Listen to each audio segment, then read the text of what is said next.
اب چونکہ میں کہتا ہوں کہ دین آسمانوں سے نازل ہوا ہے، دین کوئی بابا بنا نہیں سکتا، دین وہ ہے جو اللہ اور اس کے محبوب علیہ السلام نے بتایا ہے، بکش مسلمان بنو۔ اور اسی کو میں جھنجھوڑتا بھی ہوں کہ مرنے سے پہلے اے مسلمان کر لے اس پہ غور، کتابوں کا خدا اور ہے بابوں کا خدا اور، بابے بھی اسی خدا کو مانتے ہیں، بابوں کو چھوڑ دیں، ہندو، کرسچنز، جیوز، بدھسٹ، سکھ، سب ایک خدا کو مانتے ہیں، لیکن ان کوالٹیز کے ساتھ نہیں جو قرآن و سنت میں آئی ہیں۔ جب تک مسلمان بھی ان کوالٹیز کے ساتھ نہیں مانے گا تو پھر ہم یہی کہیں گے پھر تو کسی اور خدا کو مان رہا ہے۔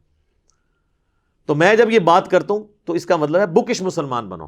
اب یہ بات تو ان کی موت ہے، لوگ کہیں گے کہ یار ٹھیک ہی تو کہہ رہا ہے، کتابیں تو تمہارے مدرسے میں یہی پڑھائی جاتی ہیں، اس نے کوئی اپنا قرآن تو نہیں لکھا، کوئی اپنی کو بخاری تو نہیں لکھی، ترجمے بھی تمہارے رکھے ہوئے ہیں، عربی بھی تمہاری رکھی ہوئی ہے، اب مسئلہ کیا ہے؟ تو اس کو چھپانے کے لیے نا انہوں نے ایک میرے لیے ایک گالی ڈیوائز کی، اور انہوں نے کہا یہ قادیانی ہے، نعوذ باللہ۔ یعنی ان جہلا کو، مجھے ان جہلا کے کھاتے میں ڈال رہے ہیں، نہ قادیانی قرآن و سنت کو فالو کر رہے ہیں، نہ آپ لوگ قرآن و سنت کو فالو کر رہے ہیں۔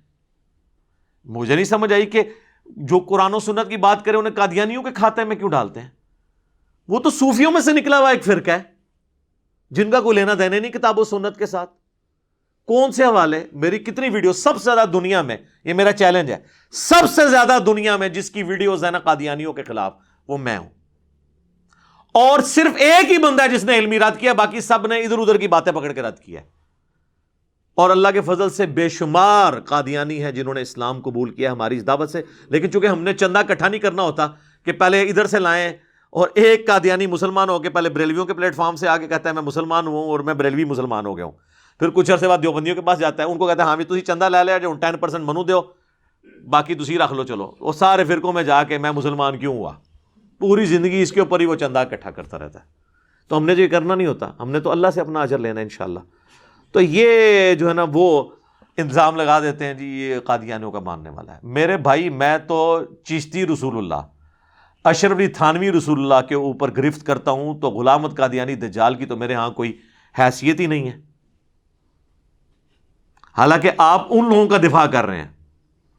میں نے قادیانیوں کے آگے باندھا ہی اس صورت میں کہ جو ان کے لیم ایکسکیوزز تھے ان کو میں نے اس طریقے سے قابو کیا کہ بھائی یہ جن چیزوں کے تم حوالے دے رہے ہو ان کو ہم آلریڈی غلط مانتے ہیں، چشتی رسول اللہ یا اشرف علی رسول اللہ۔ اس میں میری ڈیٹیل ویڈیوز آپ دیکھ لیجئے گا، پھر میرا ٹاپک دوسری طرف چلا جائے گا۔ تو اس دجال کی میرے ہاں کیا گنجائش نکلے گی؟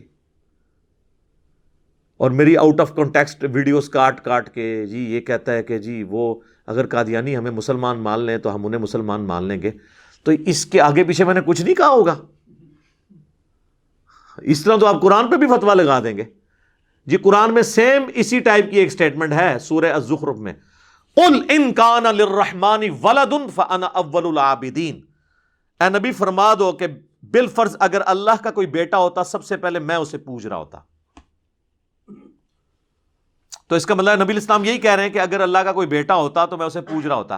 اللہ کے سوا کسی کو پوجا جا سکتا ہے؟ مجھے بتائیں۔ اللہ تو کہہ رہا ہے لم یلد ولم یولد، اور قرآن ہی کہہ رہا ہے کہ نبی تم فرما دو کہ اگر اللہ کا کوئی بیٹا ہوتا تو میں اسے پوج رہا ہوتا، اور وہ بیٹا الہ بھی نہ ہوتا، اللہ بھی نہ ہوتا، کیونکہ مخلوق ہوتا۔ اس کو سپورٹیو آیت ہے سورہ الزمر کی کہ اگر میں نے اپنا بیٹا کسی کو بنانا ہوتا، اللہ فرماتا ہے، تو میں اپنی مخلوق میں سے کسی کو چنتا، رہتی وہ میری مخلوق ہی۔ الہ ایک ہی ہو سکتا ہے جو ان کریٹڈ ہو، لم یلد ولم یولد۔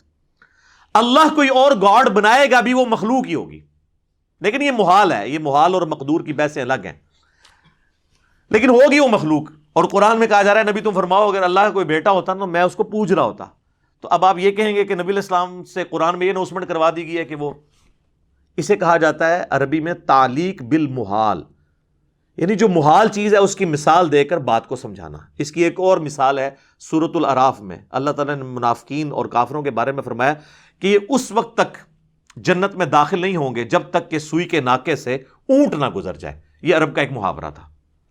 تو اس کا اگر کوئی یہ مطلب لے کہ اللہ تعالیٰ کہہ رہا ہے کہ قیامت والے دن میں سوئی کے ناکے سے اونٹ گزاروں گا اور سارے کافروں کو جنت میں بھیج دوں گا، تو اللہ یہ کہنا چاہ رہا تھا؟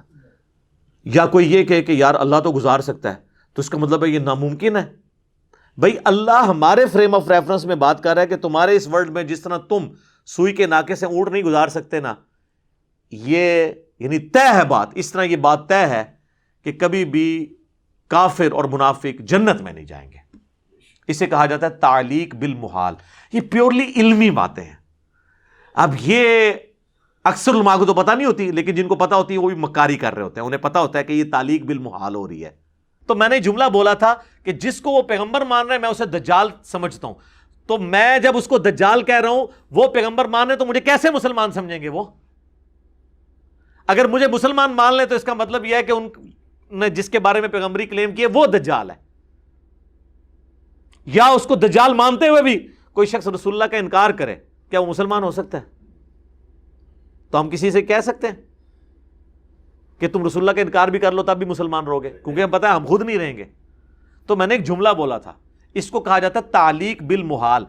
یہ میں نے ایک ضمناً آپ کو بتا دیا. اور یہ ملک تو وہ ہے جہاں کے سٹنگ پرائم منسٹر اس وقت کے جو ہمارے ہیں ان پہ قادیانیت کا الزام لگا. اس وقت جو سٹنگ آرمی چیف ہیں ان کے اوپر قادیانیت کا الزام لگا، حتیٰ کہ وہ راتوں رات عمرے پہ چلے گئے، انہوں نے وہاں سے اپنی تصویریں جو ہے نا وہ شیئر کروائیں، اور گلی محلے کے عام مولویوں کو جو شاید ان کو کبھی ملے بھی نہ ہوں ان کو بلا کے گھر میں محفل میلاد کروا کے اس کی تصویریں بھی شیئر کروائیں کہ مجھے سرٹیفکیٹ دے دو مسلمان ہونے کا. جس ملک کا سب سے پاورفل بندہ یعنی پرائم منسٹر اور اس کے بعد سب سے پاورفل بندہ یعنی آرمی چیف، ویسے اب تو ہم کہہ سکتے ہیں کہ اس وقت واقعی ہمارا پرائم منسٹر سب سے پاورفل ہے، نظر آ رہا ہے. اس میں آئین میں تو پہلے ہی تھا لیکن یہ فزیکلی بھی نظر آ رہا ہے. تو یہ دو پاورفل بندے، ان کو اپنے اسلام کا سرٹیفکیٹ لینا پڑے مولویوں سے اور ان پہ بھی قادیانیت کا الزام لگے، وہاں پہ میری اور آپ کی کیا حیثیت ہے؟ لہذا اس ہلکا الزام ہے، اس کو چھوڑ دیا کریں.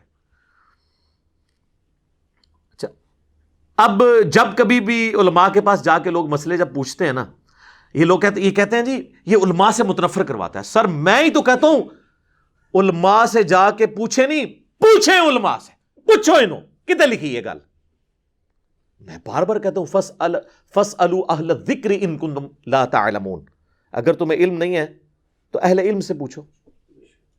تو میں تو کہتا ہوں علماء سے جا کے پوچھیں، لیکن علماء سے یہ نہیں پوچھنا کہ بزرگ کیا فرماتے ہیں، حضرات کیا فرماتے ہیں، آواز آئی سنا ہے کدھر پڑھا سی، نہیں بزرگوں نے لکھا ہے، یہ نہیں پوچھیں بتائیں قرآن و سنت میں کہاں لکھا ہے. وہ جب پوچھتے ہیں نا جا کے تو اب اس کا جواب تو ہونا چاہیے اس آیت میں لکھا ہے، اس حدیث میں لکھا ہے. وہ کہتے ہیں پتہ چل گیا کس اسٹیشن سے بول رہا ہے، وہ جیلم اسٹیشن تک پہنچ جاتے ہیں. ٹھیک ہے، تو یہ باز آ جائیں اپنی حرکتوں سے، اپنی عزت خود کروائیں. آپ حوالہ دے دیں یا ادروائز کہہ دیں کہ یہ کہانی ہے، تو آپ لوگ خود ہی لکھ دیتے ہیں کہانی ہے، کیونکہ قرآن بخاری مسلم میں تو آپ کی باتیں ہوتی نہیں ہیں. اور اللہ کے فضل سے میں تحدیث نعمت کے طور پر یعنی اللہ کی نعمت کا شکر ادا کرتے ہوئے یہ کہہ رہا ہوں کہ دنیا میں اس وقت واحد پلیٹ فارم اور لیڈنگ پلیٹ فارم یہ ہے جہاں پہ ہر بات کا آپ کو ریفرنس نظر آئے گا. یا تھوڑا بہت اگر کسی اور نے کام کیا ہے تو وہ ڈاکٹر ذاکر نائک ہیں، لیکن وہ بھی ود ان مسلم سیکٹس نہیں، تقابلی جو ایک جائزہ ہوتا ہے مختلف ادیان کا اس کانٹیکسٹ میں. باقی یہ تو جو کام اس پلیٹ فارم سے ہوا ہے کہ بچے کو پتہ ہے کہ احادیث کی انٹرنیشنل نمبرنگ کیا ہے، احادیث کی کتابیں کون سی ہیں، کس طرح اس کو تلاش کرنا ہے. ایک ایک چیز ہم ڈسپلے بلکہ جے پی جیز تک بھی ڈسپلے کروا دیتے ہیں، اپنے لکھے ہوئے نہیں سر، آپ لوگوں کے لکھے ہوئے، تاکہ آپ یہ بہانہ ہی نہ کر سکیں اللہ کے فضل سے.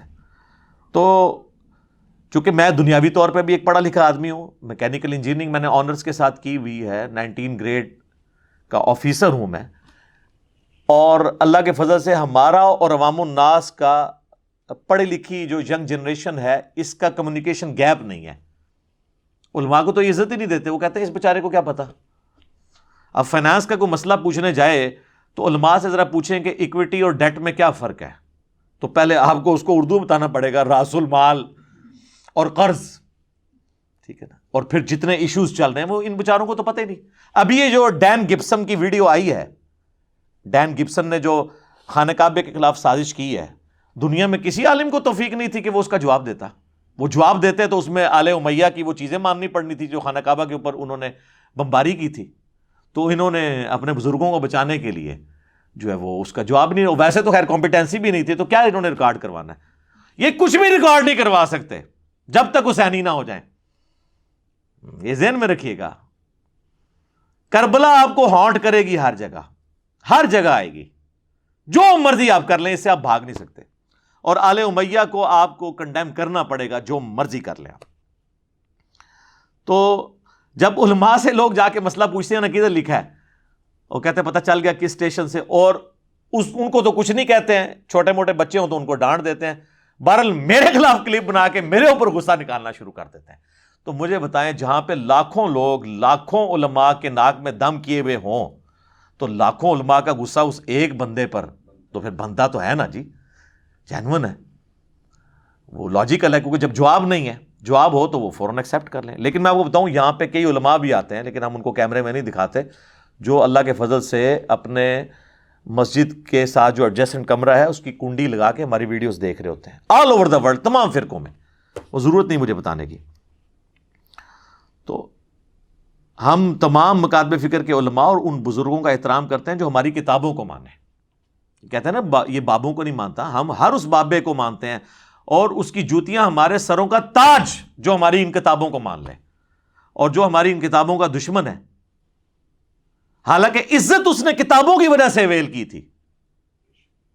کہتے ہیں جی علماء کی کوئی خدمت نہیں جنہوں نے کتابیں آپ تک پہنچائی ہیں. جی سر, بہت خدمت ہے, اور سب سے زیادہ خدمت اس انگریز کی ہے جس نے پرنٹنگ پریس کے اوپر قرآن اور بخاری مسلم کو پرنٹ کیا ہے. ہاں تو جاؤ اس کے ہاتھ پاؤں چومنے شروع کر دو. کیا کہیں گے؟ اس کے عقیدے تو ٹھیک نہیں ہے. اس کی پرنٹنگ والی ایفرٹ ہم مانتے ہیں, لیکن اگر وہ اس پہ عمل ہی نہیں کر رہا جو اس کے اندر لکھا ہوا ہے, تو اس انگریز کو ہم کیوں چاٹیں؟ تو آپ کے بابوں کو ہم کیوں چاٹیں جب وہ قرآن اور بخاری اور مسلم میں لکھی ہوئی بات کو عمل ہی نہیں کر رہے؟ ہمارے نزدیک تو پرنٹنگ پریس والا انگریز, اس سے بڑے مجرم آپ ہیں. آپ اسلام کے لبادے کے اندر گھس کے یہاں پہ اسلام کی پیٹھ میں چھرا گھونپ رہے ہیں. اگر کوئی یہودی عیسائی آپ کو آ کے کہنا قرآن حدیث ڈائریکٹ نہیں پڑھنا, بندہ گمراہ بھی ہو سکتا ہے, آپ کہیں گے اللہ کا دشمن ہے. اور ایک نورانی داڑھی والا اور پگڑی والا بندہ ممبر پہ چڑھ کو آپ کہیں گے نا قرآن حدیث ڈائریکٹ نہیں پڑھنا, تم گمراہ ہو جاؤ گے, تو کہتے ہیں مفتی صاحب نے فرمایا تھا. کیسے اوٹ پٹانگ ان کا نظریہ ہے. یہودی کے تو وہ اللہ کا گستاخ ہے, مسلمان کے تو سبحان اللہ کہہ دیتے ہیں. تو یہ پھر کیا کہہ رہے ہیں لوگوں کو کہ قرآن حدیث پڑھ کے تم گمراہ ہو جاؤ؟ نبی علیہ السلام کے بالکل اپوزٹ چلوانا چاہتے ہیں یہ لوگ. تو وہ غصہ جو ہے وہ میرے اوپر نکال رہے ہوتے ہیں. تو میں نے تو اس کے لیے بڑا سافٹ سا ایک نعرہ ڈیوائز کیا ہے کہ مرنے سے پہلے اے مسلمان کر لے اس پہ غور, کتابوں کا خدا اور ہے, بابوں کا خدا اور, یعنی خدا ساروں کا ایک ہی ہے, لیکن ان کوالٹیز کے ساتھ مانے جو کتابوں میں لکھی. اس کے اوپر میں نے 100 نمبر مجلس ریکارڈ کروا دی ہے, جس میں کم از کم 50 مثالیں ہم نے دی ہیں کہ واقعی جو آسمان سے دین نازل ہوا تھا وہ کچھ اور کہہ رہا ہے, اور جو انہوں نے ہمیں بتایا ہے نا وہ اور ہے. اور اس کے جو شروع کے 50 منٹ تھے نا وہ بڑے کریٹیکل تھے, ان میں سے بھی آلموسٹ 35-40 منٹ وہ الگ بھی ہم نے پچھلے دنوں ویڈیو اپلوڈ کی ہے مکمل ریفرنسز لگا کے. اس کا عنوان ہے بابوں کا خدا اور کیوں ہے, وہ آپ ضرور دیکھیں. اس میں نے 5 بڑی بڑی مثالیں دی ہیں. تو انشاءاللہ تعالی آپ کے سارے 14 کے 14 طبق روشن ہو جائیں گے کہ یہ جو ہم دعویٰ کر رہے ہیں یہ بالکل حق پر مبنی ہے. یہ دنیا میں کہیں ہوتا ہے کہ اس دین کے ماننے والے کہہ رہے ہوں قرآن و حدیث ڈائریکٹ نہ پڑھنا گمراہ ہو جاؤ گے, اور قرآن کی آیت کا غلط مفہوم بیان کر رہے ہوں, یضل بہ کثیرا ویہدی بہ کثیرا. اس کا تو کانٹیکسٹ ہی ڈیفرنٹ ہے کہ کافروں نے کہا کہ اس اتنی بڑی کتاب میں اللہ تعالیٰ نے جو مثالیں مکڑی کی اور مکھی کی بیان کی ہے سورۃ العنکبوت, سورۃ الحج میں, تو اللہ نے فرمایا اللہ اس بات سے حیا نہیں محسوس کرتا کہ خواہ ایک مچھر کی مثال بیان کرے یا اس سے بھی کسی حقیر چیز کی. اور اللہ تبارک و تعالیٰ کا مقصد اصل میں کیا ہے؟ بات کو سمجھانا. اور جو اہل ایمان ہے نا وہ سمجھتے ہیں کہ یہ ہمارے رب کی طرف سے حق ہے, اور جو گمراہ ہونے پر تلے ہوئے ہیں وہ ظاہر ہے اس کے ذریعے سے گمراہ ہوتے ہیں. تو اللہ تعالیٰ فرماتا ہے اس کے ذریعے ہم گمراہ کرتے ہیں, یعنی ان کو جو گمراہ ہونا چاہتے ہیں اور ہدایت پاتے ہیں, جو ان کو ہدایت ملے گی جو ہدایت پانا چاہتے ہیں. والذین جاہدوا فینا لنہدینہم سبلنا, جو لوگ ہماری راہ میں کوشش کریں گے ہم ان کے لیے اپنی راہیں کھول دیں گے, ان کو ہم دیں گے, ہدایت ضرور دیں گے, بشرطے کہ وہ طلبگار ہوں. اور جو طلبگار نہیں ہے تو گمراہ ہوں گے. کیوں؟ اس کو نہ مان کر. تو جو کہتا ہے نا کتابوں کو مانو, قرآن کو مانو، وہ ہدایت پہ ہے، جو کہہ رہے سے پڑھ کے گمراہ ہو گئے وہ اصل میں خود گمراہ ہے۔ اگر کسی کا یہ عقیدہ ہے نا قرآن کتاب گمراہی ہے نعوذ باللہ، یا قرآن گمراہ کرتا ہے جان بوجھ کے لوگوں کو، تو وہ کافر ہے۔ قرآن تو کہتا ہے ھدی للناس وبینات من الہدی والفرقان، یہ کتاب سراپا ہدایت ہے، اس میں روشن دلائل ہیں، اور یہ حق اور باطل میں تمیز کرنے والی کتاب ہے۔ اور ایک اور آپ اکثر مثال سنتے ہیں، او جی گدھے پہ بھی اللہ تعالیٰ نے کہا ہے کتابیں لا دو تو وہ کوئی عالم تو نہیں بن جاتا، دین کتابوں میں تو نہیں ہے، ایک کوئی مطلب کر لیندے نے۔ سر وہ سورۃ الجمعہ پڑھیں، وہ آپ کی مثال ہے۔ اللہ نے فرمایا کہ علماء یہود کی مثال ان گدھوں کی سی ہے، جیسے کہ گدھے کے اوپر کتابیں لاد دیں، تو جس طرح گدھا پڑھ کر اس کتاب سے استفادہ نہیں کرتا نا، علماء یہود نے اپنی کتابوں سے استفادہ کر کے نبی علیہ السلام کو، پیغمبر آخر الزمان صلی اللہ علیہ وآلہ وسلم کو نہیں پہچانا، گویا کہ یہ ان گدھوں کی مانند ہیں کہ جن پر کتابیں تو لدی ہیں لیکن ان کتابوں سے انہوں نے فیض نہیں حاصل کیا۔ لہٰذا وہ علماء بھی گدھوں کی مانند ہیں کہ جنہوں نے شوکیس پہ روب ڈالنے کے لیے صرف پڑھی ہوئی ہیں کتابیں، پڑھی ہوئی نہیں ہیں، اور یہاں پہ یہ پڑھی بھی ہوئی ہیں اور پڑھی بھی ہوئی ہیں۔ تو گدھوں کی مثال کون ہے؟ جو کتابیں صرف پڑھی رکھتا ہے، پڑھتا نہیں ہے۔ ہمارے نبی علیہ السلام نے تو واضح حکم دیا صحیح بخاری میں، بلغوا عنی ولو آیا، پہنچا دو میری طرف سے خواہ ایک آیت ہی تمہیں آتی ہو۔ ڈگری تو آپ کو نبی علیہ السلام دے گئے۔ آپ مجھے بتائیں، اگر ایک پرائمری اسکول کا بچہ آپ سے کہے کہ سورۃ البقرہ کی آیت نمبر 279 میں لکھا ہے کہ جو لوگ سود کھاتے ہیں اللہ اور اس کے رسول کا اعلان جنگ ہے ان کے خلاف، تو آپ اسے کہیں گے جب تک تیرے پاس عالم کی ڈگری نہ ہوئی میں آیت نہیں تیری مانوں گا، چاہے قرآن میں بھی لکھی ہوئی، تو آپ کی اپنی ڈگری کا ایمان بھی فارغ ہو جائے گا۔ آپ نے قرآن کو فالو کرنا ہے، ہم بھی ریفرنسز کو دیتے ہیں، آپ ان کو فالو کریں، اور ان کا انکار، آپ اللہ رسول کا انکار کر رہے ہیں عز وجل و صلی اللہ علیہ وآلہ وسلم، ہمارا تو کوئی لینا دینا نہیں ہے، ہم تو ریفرنس سامنے رکھ دیتے ہیں۔ تو یہ دنیاوی ٹیچرز میں تو پھر بھی حوصلہ ہے کہ وہ بکش ہے، ہمیں تو اس سے بھی بڑھ کر صحیح بخاری میں حدیث ہے کہ انسانی شکل میں آ کے شیطان نے آیت الکرسی کا وظیفہ دیا تھا حضرت ابو ہریرہ کو۔ نبی علیہ السلام فرمایا 3 دنوں سے جو تیرا مہمان آ رہا ہے نا، وہ لبادہ اوڑھ کر ایک چور کا انسانی شکل میں، تجھے تو نہیں پتا چلا وہ کون ہے، لیکن وہ شیطان تھا جو انسانی شکل میں آیا، لیکن اس نے یہ بات سچی کی ہے کہ جو رات کو آیت الکرسی پڑھ کر سو جائے صبح تک ایک فرشتہ اللہ تعالیٰ اس کی حفاظت پہ مامور کر دیتا ہے۔ ہمیں تو یہ تعلیم دی گئی ہے کہ شیطان بھی اگر سچی بات کرے اور وہ قرآن و حدیث کے مطابق ہو تو آپ نے لے لینی ہے، لیکن یہ کہتے ہیں نہیں جی نہیں لینی، علی کی تو نہیں لینی ہے، ٹھیک ہے، تو انہوں نے تو اللہ کے نبی علیہ السلام کی بات نہیں لی ہوئی ہے تو میری کہاں سے لینی ہے؟